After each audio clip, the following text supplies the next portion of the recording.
भारत पाकिस्तान के बीच बंटवारा हुआ था तब उस वक्त की परिस्थितियां क्या थी और दोनों देशों के बीच क्या क्या समझौते हुए थे, ये इतिहास के पन्नों में दर्ज है। लेकिन बीजेपी का कहना है कि कांग्रेस ने उस वक्त भी विभाजन की राजनीति की थी और आज भी वो यही कर रही है। अपने नागरिकों को दी है। दुनिया के अंदर इस प्रकार की स्वतंत्रता किसी भी अन्य देश में अपने नागरिकों को नहीं प्राप्त हो पाई है। हम सबको अपने संविधान पर गौरव की अनुभूति करनी चाहिए। भारत के संविधान निर्माताओं के प्रति अपार श्रद्धा और सम्मान का भाव व्यक्त करना चाहिए। हमें सरदार वल्लभ भाई पटेल की दृढ़ता का सम्मान करना चाहिए। हमें बाबा साहब डॉक्टर भीमराव अंबेडकर के प्रति सत नमन करना चाहिए, जिन्होंने अपनी पीड़ा को दबाने के बावजूद भारत की एकता और अखंडता के प्रतीक भारत के संविधान को भारतवासियों को प्रदान किया। जो संविधान आज भी हम सबका नेतृत्व करता है, हमारा मार्गदर्शन करता है। विभाजन की इस त्रासदी के लिए तत्कालीन कांग्रेस नेतृत्व पूरी तरह जिम्मेदार रहा है। कांग्रेस विभाजन की इस त्रासदी के लिए और समय समय पर देश के साथ हुए इस धोखे के लिए कभी देश की जनता से माफी नहीं मांगेगी, क्योंकि उनका चरित्र कभी भी इस प्रकार का नहीं रहा। कांग्रेस का वास्तविक चरित्र अधिनायकवादी रहा है और देश के अंदर जब भी उसको अवसर मिला उसने लोकतंत्र के गले को घोंटने का प्रयास किया। 1975 इसका उदाहरण है। जब भी कहीं पर नागरिकों ने अपने अधिकारों की बात की, उसने आपस में लड़ाने का काम किया।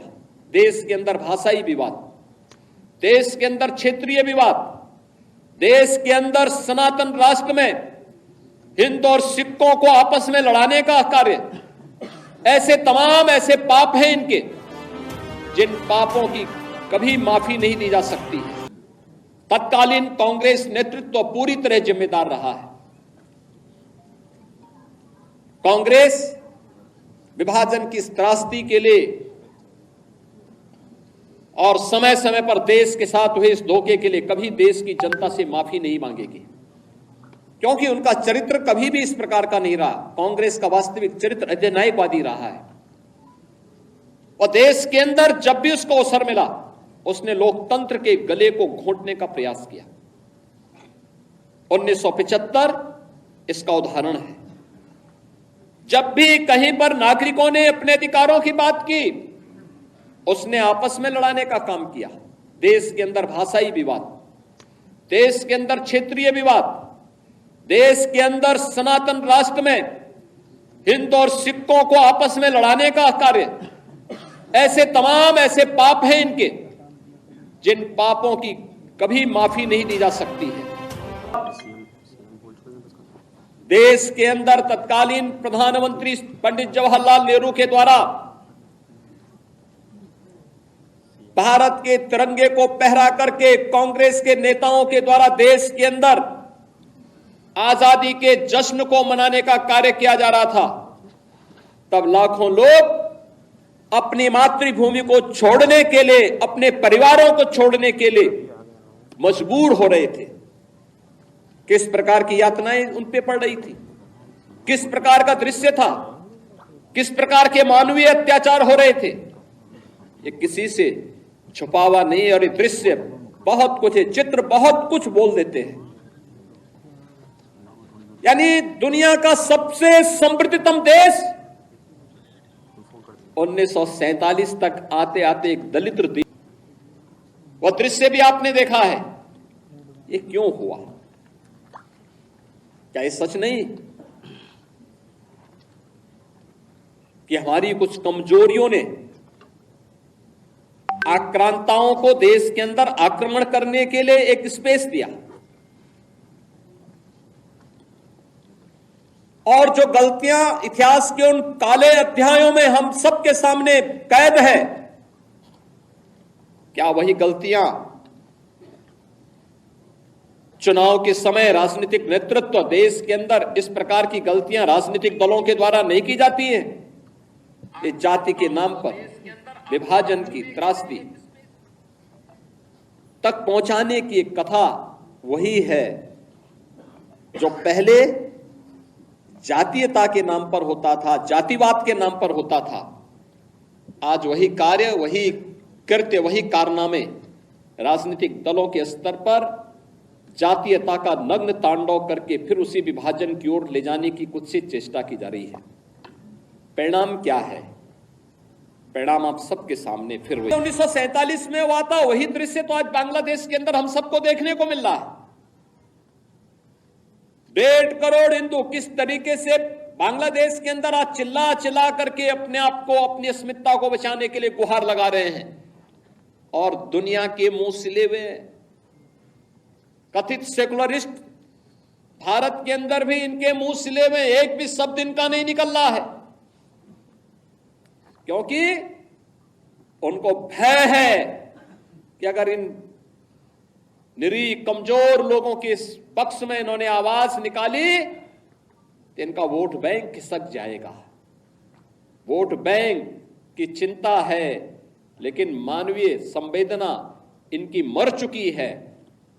मानवता के रक्षा के लिए इनके मुंह से एक भी शब्द नहीं निकलने वाला। और लखनऊ से संवाददाता राशिद आरिफ हमारे साथ लाइव जुड़ चुके हैं। राशिद, जिस तरह से मुख्यमंत्री योगी आदित्यनाथ कह रहे हैं कि कांग्रेस की देन है बंटवारा, और उन्होंने साफ तौर पर ये कई तरह के आरोप भी लगाए हैं, और क्या क्या बातें मुख्यमंत्री ने इस दौरान कही हैं? नहीं, देखिए विशाल, आपको बता दें 14 अगस्त 1947 आज ही का दिन था जब देश में विभाजन हुआ। उसी को लेके मुख्यमंत्री योगी आदित्यनाथ ने आज मौन पद यात्रा निकाली, और उसी को लेकर कहीं ना कहीं ये पूरी सियासत जो हो उत्तर प्रदेश में गर्मा गई। आपको बता दें मुख्यमंत्री योगी आदित्यनाथ लोक भवन से सरदार वल्लभ भाई पटेल की प्रतिमा पे गए, उन्होंने माल्यार्पण किया, जिसके बाद में मुख्यमंत्री योगी आदित्यनाथ ने अपना संबोधन दिया। संबोधन में मुख्यमंत्री योगी आदित्यनाथ ने कई सवाल ऐसे उठाए। आपको बता दें 1947 के से लेकर और अब तक के कई बार अखंड भारत की बात सामने आ चुकी है। अखंड भारत बनाने को लेके कई बार आवाजें उठी है। तो मुख्यमंत्री योगी आदित्यनाथ ने भी आज का दिन याद दिलाया कि आपको बता दें कि 1947 में जो विभाजन हुआ था वो कहीं ना कहीं कांग्रेस की देन थी। कांग्रेस ने विभाजन किया, उस विभाजन के दौरान कितने हिंदुस्तानियों की मौत हुई, और किसी न किसी तरह से अगर बात की जाए तो लोगों के घर उजड़ गए। आपको बता दें 1947 में जो विभाजन हुआ था, विभाजन में बहुत से लोग पाकिस्तान गए थे, तो पाकिस्तान बना था, और कुछ लोग हिंदुस्तान में रह गए थे, मुसलमान जो यहाँ हिंदुस्तानी रह गए। तो आपको बता दें कि मुख्यमंत्री योगी आदित्यनाथ ने बड़े सवाल उठाए हैं कि अगर कांग्रेस चाहती तो विभाजन ना होता, लेकिन राजनीति की वजह से कांग्रेस हमेशा इस तरह की रणनीति अपनाते चली आई है। चाहे 1947 की बात की जाए या 2024 की बात की जाए, कांग्रेस लगातार बांटती चली आई है और बांटने की राजनीति करती। आज जो राजनीति कांग्रेस कर रही है वो जातियों में बांटने को कर रही है। अगर बात की जाए हिंदू समाज के लोगों की, तो बांग्लादेश की भी बात मुख्यमंत्री योगी आदित्यनाथ ने उठाई थी। 22% हिंदू बांग्लादेश में था, जो 2% रह गए। अल्पसंख्यक हिंदू जो है पाकिस्तान में है, उसके साथ भी जी आज बहुत आक्रामक दिखे, और कहीं ना कहीं उन्होंने कई चीजों पे सवाल उठाया। कांग्रेस को लगातार उन्होंने हमला करते गए ये बातें कही है। जी विशाल। राशिद, जिस तरह से मुख्यमंत्री ने सवाल तो उठाए हैं अब, लेकिन विपक्ष का क्या कुछ कहना है? विपक्ष इसको किस रूप में देख रहा है? उनके सवालों पर क्या कुछ प्रतिक्रियाएं दे रहा है? नहीं, अगर विपक्ष की विशाल बात की जाए तो कांग्रेस की तरफ से भी ये बयान आया है कि मुख्यमंत्री योगी आदित्यनाथ जो है लोकसभा चुनाव हारने के बाद में इस तरह की बयानबाजी कर रहे हैं, क्योंकि उत्तर प्रदेश की जनता ने उनको नकार दिया है। चुनाव भी 10 सीटों पे होने वाले हैं, तो कहीं ना कहीं मुख्यमंत्री योगी आदित्यनाथ सारी चीजों को लेकर राजनीति कर रहे हैं और इस तरह का बयान दे रहे हैं। वो समय, वो परिस्थिति किस तरह की थी, किस वजह से विभाजन हुआ, क्योंकि उस जवाहरलाल नेहरू या अगर बात की जाए जिन्ना की, तो उस समय जो भी चीजें स्थिति बनी थी उस हिसाब से बंटवारा हुआ। लेकिन विभाजन को लेकर काला दिवस के तरीके मनाया गया और कहा गया विभाजन जो हुआ था बड़ा गलत हुआ था, क्योंकि उसमें आपको बता दूं अल्पसंख्यक जो हिंदू है चाहे बांग्लादेश में हो क्योंकि वो भी पाकिस्तान की तरफ चला गया था।